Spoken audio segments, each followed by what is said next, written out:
दर्शकों नमस्कार, दिल्ली देश में आपका स्वागत है। मैं हूं सुधीर राघव और आप देख रहे हैं कार्यक्रम प्राचीन ग्रंथों से। 1903 में लोकमान्य बाल गंगाधर तिलक की एक किताब आई थी जिसका नाम था the Arctic home in Vedas. इस किताब में लोकमान्य बाल गंगाधर तिलक ने यह बात कही थी कि वैदिक सभ्यता की उत्पत्ति और विकास आर्कटिक क्षेत्र से शुरू हुआ। आर्कटिक क्षेत्र जो साइबेरिया और इससे ऊपर का क्षेत्र है, जो रूस का एक हिस्सा है, वहाँ से वैदिक सभ्यता की शुरुआत हुई और वह सभ्यता विकसित होते होते भारत की ओर बढ़ी। इस बात के स्पष्ट संकेत उन्होंने ऋग्वेद और अवेस्ता ग्रंथ के जरिए दिए गए। पारसियों के ग्रंथ अवेस्ता के जरिए उन्होंने इस बात को साबित करने की कोशिश की, मगर उनकी इस बात को इतिहासकारों ने बहुत तवज्जो नहीं दी और इसे एक हाइपोथीसिस माना गया। यहाँ तक कि उन्हें इतिहासकार की तरह नहीं, एक दार्शनिक की तरह से दर्ज किया गया। मगर 100 साल बीत जाने के बाद बात पलट गई, इतिहास पलट गया, क्योंकि डीएनए अनुक्रमण से ये पता चला है, ये स्पष्ट हो रहा है कि जो दुनिया की सबसे विकसित सभ्यता है, जो नींडरथल और डेनिसोवन के मेल से निकली, वो रूस के साइबेरिया के डेनिसोवा से ही निकली। डीएनए अनुक्रमण से इस सच को साबित करने के लिए इस साल का मेडिसिन का नोबेल प्राइज भी प्रोफेसर स्वांते पावो को दिया गया है। तो इस तरह बाल गंगाधर तिलक ठीक 100 साल बाद फिर से सच साबित हुए हैं। ये खोज जिसके लिए स्वांते पावो को नोबेल दिया गया है, ये 2010 में शुरू हो गई थी। इसके निष्कर्ष 2010 में सामने आ गए थे। स्वांते पावो को नोबेल दिया जाना अच्छी बात है, मगर लोकमान्य गंगाधर तिलक के नाम की भी तो चर्चा होनी चाहिए, क्योंकि उन्होंने तो 100 साल पहले ही कह दिया था, 1903 में ही कह दिया था, लिख के दे दिया था कि सबसे विकसित वैदिक सभ्यता का जो विकास है, जो उद्भव है, वो ध्रुवों से हुआ है, उत्तरी ध्रुव से हुआ है, आर्कटिक से हुआ है और वहाँ से वो सभ्यता आई।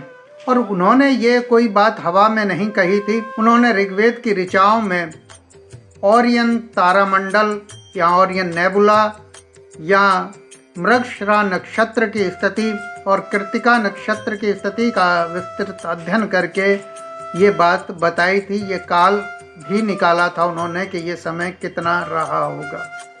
बाल गंगाधर तिलक वेदों में मृगा और ओरियन नक्षत्र की स्थिति का आकलन करते हुए कहते हैं कि ऋग्वेद की रचनाओं का रचना काल कम से कम 4500 BC है, यानी ईसा से भी 4500 साल पहले है। वेदों का ये रचना काल मृगशिरा नक्षत्र से लेकर कृत्तिका नक्षत्र की खास स्थिति तक बना रहता है और इस तरह ये 4500 ईसा पूर्व से 2500 ईसा पूर्व तक ऋग्वेद रचा गया। उसकी ऋचाएँ अलग अलग काल में रची गईं, ये बताते हैं बाल गंगाधर तिलक। किताब की प्रस्तावना में तीसरे पन्ने पर तिलक एक बड़ा रोचक प्रसंग देते हैं और थोड़ी अपनी व्यंग्यात्मक शैली से कहते हैं कि अंग्रेज सरकार ने देशद्रोह में उन्हें 18 महीने के लिए जेल में डाल दिया और उनके मित्र प्रोफेसर मैक्स मूलर ने ऋग्वेद के अपने दूसरे एडिशन की एक प्रति उन्हें भेजी थी। वह तंज करते हैं कि अंग्रेज सरकार ने मुझे वह किताब स्वीकार करने दी। ये बहुत ही कृपा रही उनकी। रात को समय निकालकर मैं जैसे तैसे इसे पढ़ता था। अपनी रिहाई के बाद मैंने मैक्स मूलर को पत्र लिखा और अपनी उस थ्योरी के बारे में भी संक्षिप्त में बताया कि आर्यों के प्राग ऐतिहासिक काल के आवास के प्रमाण किस तरह ऋग्वेद में मौजूद हैं। किस तरह ऋग्वेद बताता है कि प्राग ऐतिहासिक काल में आर्य कहाँ पर रहते थे। तिलक ये भी कहते हैं कि हमें यह नहीं भूलना चाहिए कि आर्य समाज ऋग्वेद की रचना काल से भी हजारों साल पहले मौजूद रहा होगा और यह काल ईसा से 8000 साल तक पुराना हो सकता है। तिलक ये बात उस दौर में कह रहे थे जब पश्चिम के विद्वान ऋग्वेद को ही ईसा से ज़्यादा 1000 से 1200 साल पुराना मान रहे थे। उस दौर में वो बताते हैं कि नक्षत्रों की गणना ये स्पष्ट करती है कि ऋग्वेद की रचना ईसा से 4500 साल पहले हुई होगी और उनका यह भी मानना था कि आर्य ऋग्वेद से पहले भी मौजूद थे। वेद की ऋचाएँ बाद में रची गईं वो लोग जिन्होंने ऋचाएँ रची वो उससे पहले भी मौजूद थे और वो 8000 साल पहले तक वहाँ मौजूद रहे होंगे। हालांकि मौजूदा विज्ञान ये बताता है कि जो डीएनए अनुक्रमण है वो बताता है कि 8000 साल नहीं, ये 90,000 साल पहले से वहाँ पर मौजूद थे, आर्कटिक में मौजूद थी वो लोग जिनसे नई आधुनिक सभ्यता पनपी, जिनसे नया मानव अस्तित्व में आया। आधुनिक बुद्धिमान, धरती का सबसे बुद्धिमान प्राणी अस्तित्व में आया। तिलक लिखते हैं कि आर्य जीवन ध्रुवों पर आर्कटिक से शुरू हुआ। इसकी कई ऋचाएँ ऋग्वेद और अवेस्ता में मिलती हैं। अवेस्ता में आर्यों की मूल धरती को बाइजो कहा गया है, अर्थात आर्यों का स्वर्ग। वहाँ से चले आने के बाद भी लोग जाहिर है कि अपने पैतृक स्थल को याद करते होंगे और उसे स्वर्ग जैसा सुंदर बताते होंगे।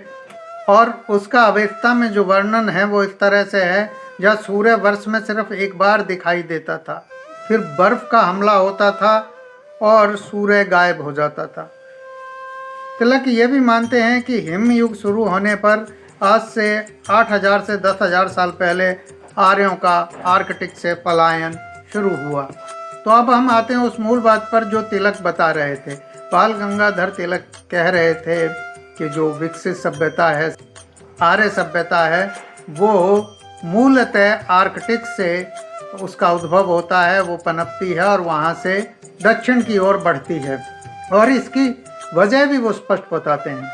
वो बताते हैं कि डेनिसोवा में या आर्कटिक पर जब सभ्यता पनप रही थी तो वो इतना ठंडा प्रदेश नहीं था।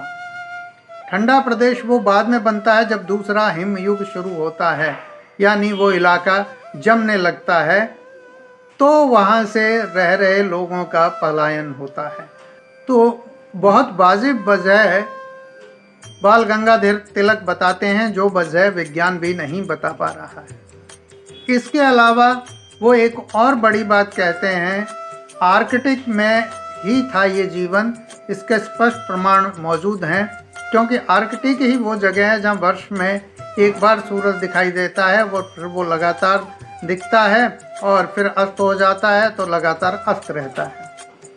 तो एक बार सूर्य उदय होता है और फिर जब सर्दियाँ आती हैं, यानी कि जब उत्तर से दक्षिण की ओर मकर रेखा से जब कर्क की ओर सूर्य चला जाता है, दक्षिणी गोलार्ध की तरफ चला जाता है, तब उत्तरी गोलार्ध में के आर्कटिक हिस्से में वो दिखना बंद हो जाता है। बर्फ पड़नी शुरू हो जाती है, ठंड शुरू हो जाती है। तो बहुत ही स्पष्ट संकेत थे। इसके बारे में तिलक ने मैक्स मूलर को लिखा था। इस सब के बावजूद भी मैक्स मूलर एक बड़े इतिहासकार की तरह दर्ज हुए और तिलक को हाशिए पर डाल दिया गया, सिर्फ इस विचार के साथ कि उनका मानना है कि आर्यों की भूमि आर्कटिक रही होगी।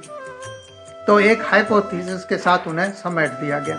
ये अन्याय हुआ तिलक के साथ, जबकि तिलक एक सच्चे इतिहासकार थे। यह स्पष्ट है कि इतिहास के लिए नोबेल नहीं होता है, लेकिन इतिहासकार का सम्मान किताबों में दर्ज होता है। उनकी थ्योरियाँ, उनके तथ्य, उनके सिद्धांत दर्ज किए जाते हैं, उनके दिए हुए तर्क मायने रखते हैं। तो इस तरह से तिलक का जो तर्क था, जिसे इतिहासकारों ने नहीं माना, पश्चिमी विद्वानों ने नहीं माना, आज स्वांते पावों की खोज से स्वतः सिद्ध हो गया है। ऐसे में तिलक का सम्मान और बढ़ जाता है और उन पर चर्चा होनी चाहिए।